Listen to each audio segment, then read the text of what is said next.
खैनी उपरे मु कविता लिखी आपण माने शुणु केमती मते कहबे। झाड़ा गला बेले खैनी जाकिले पेट हो जाए सफा, झाड़ा गला बेले खैनी जाकिले पेट हो जाए सफा, अतर्छा झाड़ा को रोकिबा पाई की सेई खैनी ही सखा।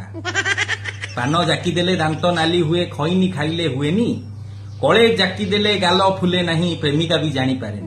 खैनीटा जाकी देले प्रेमिका जानी परिबनी। पाटी सीना टिके मंद गंध हुए, पावार ताहार प्रबल, पाटी सीना टिके मंद गंध हुए, पावार ताहार प्रबल, अभ्यासी लोकंक खैनी सरिले उपाड़ंती मुंडर बाल। मंथरा ठारू शकुनी पर्यंत सबु जाकुथिले खैनी, शकुनीर दांत कला पड़ीथिला भूली गलु किरे चैनी। मने पड़े आज प्रिया तम कथा, काहींकी दिवस रजनी, तम कथा प्रिया मने पड़ी गले जाकी दिए टिके खैनी।